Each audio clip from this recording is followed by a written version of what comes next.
the moment my daughter-in-law set down her wine glass and told me, at my own dining room table in my own house, that she and my son had been looking at retirement communities in Burlington. I turned to look at my son and waited for him to say something. He didn't. He picked up his fork and moved a piece of roasted potato from one side of his plate to the other. And in that small, cowardly gesture, everything I had been telling myself for the past 32 months came apart at the seams. I had been watching the evening news on CBC the way I always did. The 6 o'clock broadcast, volume at 19.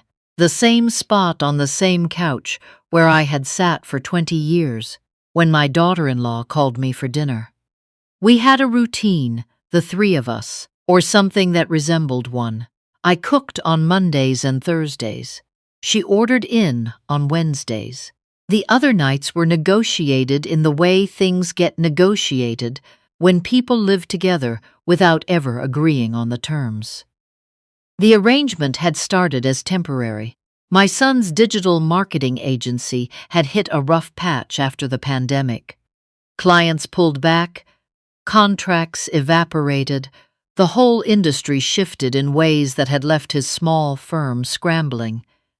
He had asked if he and his wife could stay a few months just to get their feet under them again. That was 32 months ago. I had told myself it was fine, that this is what mothers do, that the house was large enough, that my late husband would have wanted family kept close, that the inconvenience was small compared to the need. What I had not told myself, because I did not want to see it, was the way the house had slowly stopped feeling like mine. My son's wife had a particular talent for quiet displacement. She moved things without asking. My wooden salad bowl to a higher shelf I couldn't reach without a step stool, my collection of blue pottery to a box in the basement, because, she said, it made the kitchen look cluttered.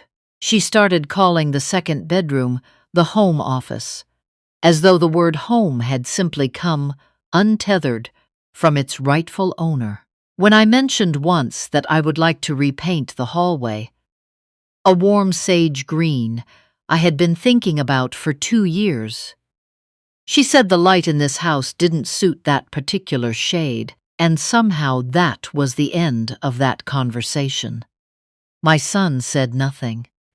Not then, and not on the evening at the dining room table, when his wife smiled, the careful smile of someone who has rehearsed something, and told me that she and my son had been doing some research, that there were really lovely retirement communities in Burlington, that one of them had a pool and weekly social events, and that the waiting lists weren't nearly as long as people assumed. My son moved the potato. I sat for a moment with my hands folded in my lap. I am 67 years old. I spent 29 years as a loans officer at the credit union on Upper James Street. I reviewed the financial lives of thousands of people in this city, their mortgages, their lines of credit, their small business applications, their quiet desperation dressed up in paperwork and optimistic projections. I know the difference between someone who cannot afford something and someone who has simply decided they do not want to pay for it. I looked at my son and said his name once. He looked up, finally, and his expression was the one I recognized from when he was 14 and had broken something and was hoping I wouldn't notice. I folded my napkin, set it beside my plate, and said I was tired and would finish eating later. I went to my bedroom and closed the door. I did not cry. I sat on the edge of the bed and let the quiet settle around me like a verdict. The house was mine. It had always been mine, in my name alone, paid off the year before my husband died, registered at the land registry office, without a single encumbrance or shared ownership. I had kept it that way because my late husband, who was a practical man above all else, had told me early in our marriage to read every document I signed and to own clearly what was mine. I understood that instruction now more than I ever had. I could hear them talking in the kitchen in low, careful voices, the kind people use when they think walls are thicker than they are. I heard my name. I heard the phrase, she'd be happier there. I heard my son say, just give her a few days. I got up, opened my closet, and took down a canvas overnight bag from the top shelf. I packed 2 changes of clothes and my toiletries. Then I went to the desk in the corner and opened the second drawer. Inside was a manila folder I had not touched in years, held shut with a rubber band gone brittle from age. I put it in the bag. I set my alarm for 5:30 in the morning. When I left, the house was still dark. The street was quiet. I locked the door behind me, walked to my car in the driveway, and drove downtown to a hotel on King Street. I paid at the desk and went up to a room that was small and clean and entirely mine. I did not sleep right away.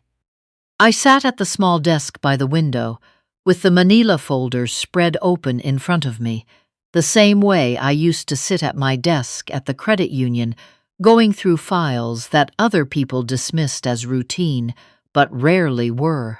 The deed was exactly as I remembered it. My name alone, no caveats, no conditions. The house would be worth close to $850,000 now, given what Hamilton prices had done since my husband died. I held the paper for a long time and felt the particular steadiness that comes from knowing something on paper that cannot be argued away with a feeling or a family dinner. Then I picked up my phone to check my messages. What I found instead made me go completely still. Years ago, when my son was a teenager, I had added him to my Apple account on a family plan. We had never bothered to untangle it. I rarely thought about it, but there in my sent mail was an email I had not written, sent 3 weeks earlier on a Tuesday afternoon to an agent at Royal LePage. It was a message forwarded from my own account, with one line added at the top. Here's the address and the layout. Let me know when you can do a walkthrough. The forwarded content was a draft listing inquiry, my address, my house, suggested listing price, $847,000. My son had been planning to sell my house. Not with me, not after discussing it. He had made contact with an agent through my own email account, forwarding my address as though it were already his to forward. He had been building, quietly and over weeks, a plan to move me to a retirement community in Burlington, while using the sale proceeds to retire the debts his agency had been accumulating for 3 years. I set the phone face down on the desk. I had not built 29 years in lending by responding to surprises with emotion. I had built them by reading the complete picture before I moved. So I took the hotel notepad and wrote, in my careful block letters, a list of every document I would need and every call I would have to make in the morning. Then I turned off the light and slept, which may seem impossible given what I had just learned. But I had come to understand a long time ago that clarity burns cleaner when it has rested. At 8 o'clock the next morning, I called Trudy. We had worked together for 11 years before I retired. She was still in the lending department, and she had the kind of institutional memory that no software system ever fully captures. I told her I needed to look at a file. She was quiet for a moment, then asked if I was all right. I told her I was, and I meant it. She pulled it up within the hour. 3 years earlier, my son had applied for a business line of credit, $180,000, secured partly by his accounts receivable and partly by my signature as co-guarantor. I had signed it because he was my son, because the agency had looked genuinely promising at the time, because I had believed the projections he laid out at my dining room table using my own printer. The file showed the line had been drawn on almost in full. $162,000 outstanding.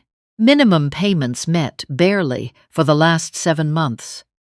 "Trudy," I said, "I need to formally request my removal as guarantor." She explained that I could submit a written request, that the credit union would then be required to review the facility, and that the line would almost certainly be frozen pending that review. She walked me through the paperwork. "I'll come in this morning," I said. I also called a real estate lawyer whose number I had kept in my address book for years.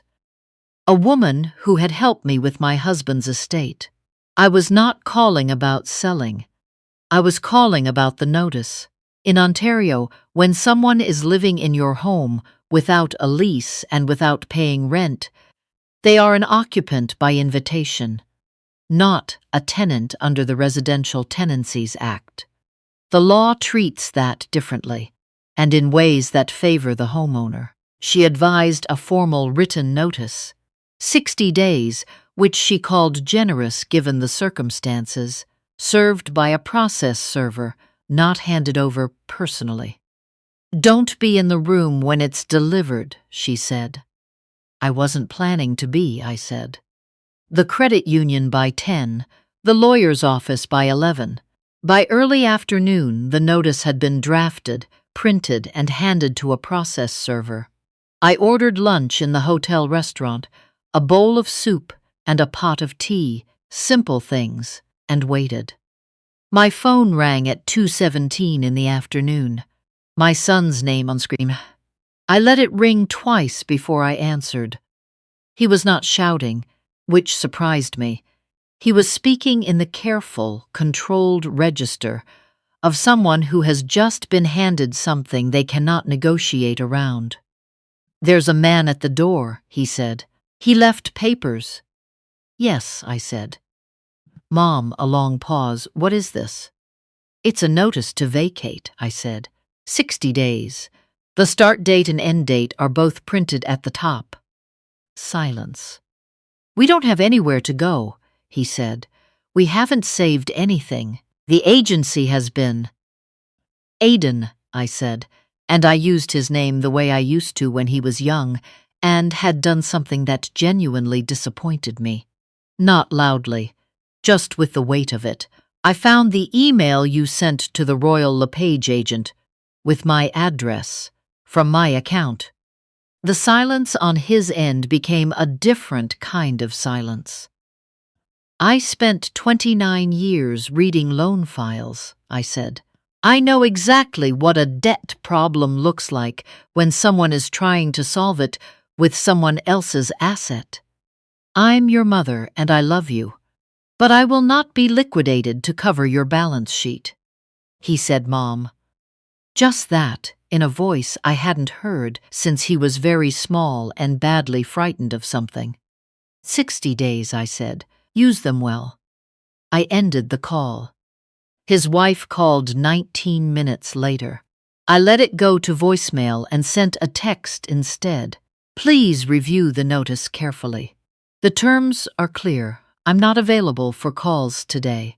She replied with a long message, explaining that they had only been trying to help me, that they were worried about my health, that the house was too large for one person, that she hoped I understood how much they cared. I read it once, set my phone on the duvet, and finished my tea. The call I had been waiting for came at 4:15. "Trudy, from the credit union." "The review is triggered," she said. "The line is frozen effective today. He'll receive a letter by Thursday." "Thank you, Trudy." "Maeve," her voice was quiet, "are you sure?" "I'm sure about the document I signed," I said. "Everything else will sort itself out." she understood. She had been in lending long enough to know that most situations, when you strip them back to paper, are simpler than the people caught inside them want them to be. I stayed at the hotel for 5 days. Not from fear, I had no fear of going home, but because I wanted the notice to settle. I wanted the rooms to understand what had changed before I walked back into them. When someone has been treating a space as theirs, they need time to adjust to the idea that the ground has shifted. I did not want to be present for that adjustment. I wanted to return to something already quiet. On the 6th morning, I drove home. The house looked exactly as I had left it, which is to say, it looked like mine. The front walk was scattered with maple leaves from the neighbor's tree. The hosta beds had gone brown with the season.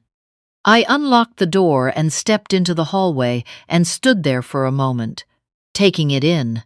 The painting that had been hanging slightly crooked for 3 years was still crooked. The rug I vacuumed every Saturday was there. The blue pottery was still in a box in the basement. My son and his wife were in the kitchen and the living room respectively, arranged in the particular frozen tableau of people who have been caught being domestic in a place they are about to lose. He stood when he heard me come in. She closed her laptop. "I'm home," I said. There was a conversation that evening. It was not a comfortable one, but it was honest, which was more than the previous 3 years had managed. My son admitted that the agency was in serious trouble, that it had been for some time, that the debt had been building in ways he had hidden from me and from himself, by making minimum payments and adjusting projections and telling himself the next quarter would be different. He did not, in so many words, admit to the Royal LePage email. But he did not deny it when I set my phone on the table and showed him the sent folder. And sometimes the absence of denial is all the confirmation you need. His wife was gone within the week. She drove back to her parents in Mississauga. What she and my son had said to each other in those days I do not know and did not ask to know. What happens inside a marriage is between 2 people, and I had no interest in that. My interest was in my house, and in whether my son was capable of becoming someone I could know honestly. He moved into a friend's apartment on Barton Street. He began the difficult work of meeting with the credit union without my name to lean on, of understanding the actual shape of what he owed and what it would take to address it. I knew what that process looked like from the inside. I had seen it in hundreds of files, the slow reckoning, the arithmetic that refuses to be adjusted, the moment when a person stops explaining and starts working. I had no pleasure in his difficulty. I had not caused the debt, but I had not created it. That distinction mattered. 2 months later, he called on a Sunday.